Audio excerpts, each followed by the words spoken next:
Greenhouse gases are posing as a serious problem for the environment. People throughout the world are trying to pose ideas in order to eliminate these gases and essentially make the world a better place. It is first important to establish what exactly greenhouse gases are. Many natural gases take part in the greenhouse effect, such as carbon dioxide, methane, water vapor, and nitrous oxide. There are also synthetic gases that can result in the greenhouse effect. So, what exactly is this greenhouse effect? It works like this. The sun radiates the Earth with rays of heat that warm the Earth. Then, they travel from the Earth back into space. To get to space, they must pass through the atmosphere. Some of the natural gases in the atmosphere trap the heat that is going to space, and it remains in the atmosphere. This process works just like a greenhouse, which is how it got its name. The windows in a greenhouse trap a portion of the heat like the atmosphere. The greenhouse effect is not a problem, as long as there is a balance of greenhouse gases in the atmosphere, as this ensures that the Earth's temperature is kept consistent. However, the Earth is facing serious environmental problems right now as a result of the greenhouse effect. People can release greenhouse gases into the atmosphere. When someone burns fossil fuels, such as coal, oil, and natural gases, they are releasing carbon dioxide. There are also many other things that release these gases, such as burning a tree or deforestation. Things like this increase the amount of greenhouse gases in the atmosphere. Synthetic gases also release chemicals into the atmosphere. For example, hairspray has something in it called chlorofluorocarbons. When this is in the atmosphere, it collects a lot of heat, more so than the natural gases do. What is the problem with this? Without a balance of greenhouse gases, more and more heat gets trapped in the atmosphere. This is why global warming is now a serious problem. More heat in the atmosphere means that the Earth is warmer. This is a problem because it means that the weather all around the world is changing. Areas like the Sahara, with already limited water, will have no water as a result of global warming because they will become even more dry. Crops will be unable to grow in many regions as a result of the changing, unfitting climate. Animals that live in freezing temperatures would struggle to adapt to warm temperatures. Floods would be much more common due to the fact that the water would expand with the heat and the melting ice would also be factored in. With harmful effects like these, many people want to take actions in order to end global warming and maintain the perfect balance of greenhouse gases in the atmosphere. Starting in the 1990s, there have been quite a few international attempts to reduce the amount of harmful gas emissions into the atmosphere. During the 1990s, the issue of climatic changes started to very clearly become an issue. Global warming, caused by the greenhouse effect mainly, was finally recognized as a serious problem that was causing the climate to change very drastically during this time. First, during 1992, the United Nations Framework Convention on Climate Change was introduced. Over 180 countries signed this, showing their support and encouragement of the plan to reduce greenhouse gas emissions. The United Nations Framework Convention on Climate Change was brought into effect in March of 1994, but despite the interest that had once been shown in reducing the emissions, there was little attempt in actually following through with this plan. Later, on December 11, 1997, the Kyoto Protocol was created by the UNFCCC in order to try to strongly encourage, if not enforce, action to be taken in limiting greenhouse gas emissions. Only industrialized nations were expected to follow the Kyoto Protocol, as the UNFCCC was aware that the developing nations' emissions were already low. The year 1990 was selected as the baseline for the limit of emissions that a nation could have. In other words, the amount of emissions were required to be under the amount in 1990. 84 countries have agreed to participate in the Kyoto Protocol. However, this is not as significant as actually ratifying it. In order for the protocol to officially be in effect, it is necessary for a minimum of 55 countries to ratify it, meaning that they would put the appropriate measures in place in order to actually significantly reduce the emissions. Because several of the 84 countries who had agreed to participate did not actually ratify the Kyoto Protocol, it has still not come into effect and very likely may never.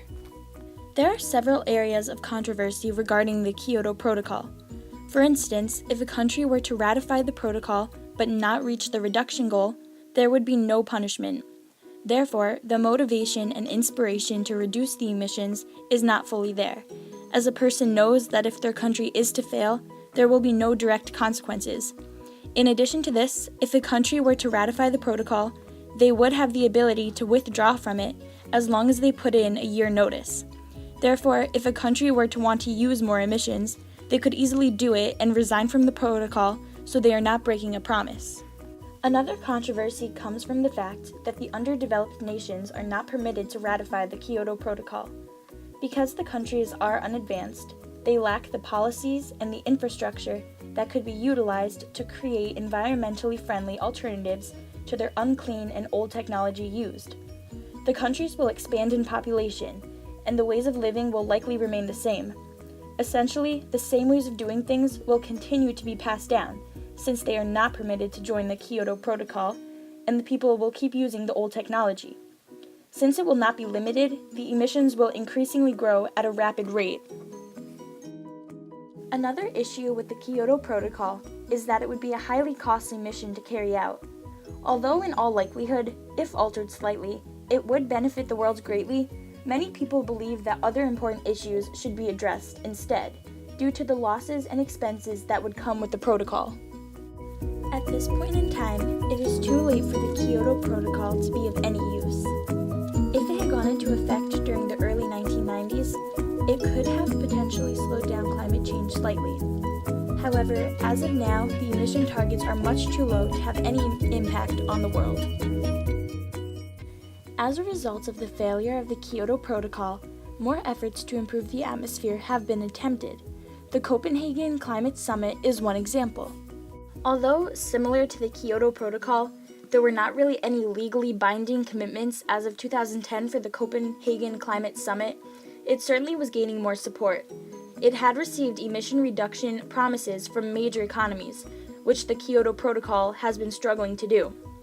There were several aspects of the Copenhagen Climate Summit. For one thing, the globe had a goal of limiting the rise of the global temperature to 2 degrees Celsius per year. Also, it requested that each country who wished to be a part of the reduction process determine the amount of reduction that they felt they were both willing and capable of fulfilling by the due date of January 31st, 2010. Also, the Copenhagen Climate Summit stated that, combined, the developed nations should obtain about $30 billion in order to help underdeveloped nations to reduce their emissions, preserve their forests, and adapt to the changing climate. Among other things, the Copenhagen Climate Summit essentially wanted to not only make the developed nations cut back on greenhouse gas emissions, but to also help the unadvanced countries to limit their emissions. The problem could not only be solved from the industrialized nations reducing the gases. Efforts like these are truly working towards a cleaner, better Earth. However, they really are not as effective as one might hope for them to be. Obviously, it is very hard to get every part of the world on board for eliminating harmful emissions, as this interferes with people's jobs and daily lives. In some nations, a different method of attempting to cut back has been implemented. It is referred to as a carbon tax. The suggestion of a carbon tax has been proposed several times within the past few decades. The idea behind the tax on carbon is that people who pollute the environment with carbon emissions must pay a tax for the harm that they cause. The theory is that in implementing a tax, the results will be fewer carbon emissions. During the 1990s, countries such as Denmark, Finland, Norway, and Sweden have tried to enforce carbon taxes. However, the concept has actually had the opposite of the desired effect in some places. In fact, in Norway, the carbon dioxide emissions have increased by about 43% per capita. The tax is effective in some places, such as Denmark, which has had a 15% decrease in carbon dioxide emissions. The issue with this tax is that, while it is something that a country might want to impose so that it can hopefully create a healthier environment, it is not a tax that the country wants to collect, as it means that the carbon dioxide emissions are going to be fairly high. In other words, if people are paying the tax, they are also creating carbon dioxide emissions, defeating the purpose of the tax. The question posed is how to get producers who will continue emitting the carbon dioxide and paying off the tax to cut back on the emissions. Denmark set many examples through its success with the carbon tax. They did not collect too much money from the taxpayers, nor did they discuss the ways in which they would spend the money. In Denmark, they give the revenue back to industry so that the project of reducing the emissions is fully supported and the taxes are not taken advantage of by the government. The producers in Denmark are strongly pushed away from carbon and encouraged to help the environment. Therefore, the economy in this country is not filled with competition that makes the reduction of carbon dioxide emissions too difficult. The other thing that Denmark did that made it easy and desirable to embrace the carbon tax and reduce the emissions was make huge investments in substitutes for coal. In doing this, the switch from coal to renewable energy was simplistic and did not financially hurt the producers. Therefore, it was embraced by the people of Denmark. If the carbon tax is gone about the wrong way, it would only serve as a source of revenue for the government. The government must take a course of several steps to effectively put the tax in place. Will the world be able to effectively implement some method to decrease the harmful greenhouse gas emissions into the atmosphere? It will take lots of willingness to change from everyone across the globe. It also requires dedication. Unfortunately, the decision has to be made now, as global warming is taking its toll, and rapidly at that. If people wish to prevent the harmful impacts of global warming, serious actions must be taken, and they must be taken now.